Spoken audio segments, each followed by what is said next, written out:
భక్తులు ఏం చేసేవాళ్ళు, వారి జీవితాలలో విజయాన్ని ఇచ్చినప్పుడు, వేరొక రాజ్యం మీద జయాన్ని పొందినప్పుడు వాళ్ళు ఏం చేసేవాళ్ళంటే బలిపీఠాలు కట్టించేవాళ్ళు. ఇప్పటి వరకు మందిరం కట్టబడాల, ఏం చేసేవాళ్ళండి, బలిపీఠాలు కట్టేవాళ్ళు. బలిపీఠాలు కట్టి ఆ బలిపీఠాల దగ్గర మరి ఆ యొక్క ఎద్దులను బలి అర్పణ చేసేవాళ్ళు. కానీ దేవాది దేవుని మహాకృపను బట్టి దేవుడు యాకోబు గారికి ఇచ్చినటువంటి ఆ యొక్క ధన్యత, ఆ ఆశీర్వాదము ఏంటి అంటే, భయపడి ఈ స్థలము ఎంతో భయంకరము, ఇది దేవుని మందిరమే కానీ వేరొకటి కాదు, పరలోకపు గవిని ఇదే అనుకొనెను. దేవునికి స్తోత్రం, హల్లెలూయా.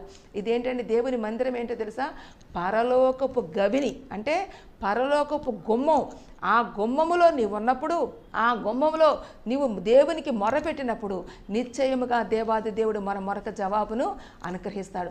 ఆ గుమ్మం ఎవరై ఉన్నారంటే యేసుక్రీస్తు వారు చెప్తున్న మాట ఏంటంటే, నేనే మార్గము సత్యము జీవము, ఆయన ద్వారా నీవు తండ్రి అయిన దేవుని యొద్దకు వెళ్ళవలసిన వారముగా ఉన్నాం.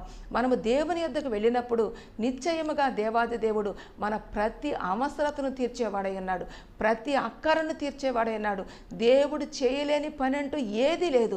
దేవాది దేవుడు చెప్తున్న మాట ఏంటంటే, నీవు నాకు మొరపెట్టు, నీవు ఊహించలేని గొప్ప కార్యములు, ఘోరమైన సంగతులు నేను నీకు తెలియజేస్తానంటున్నాడు.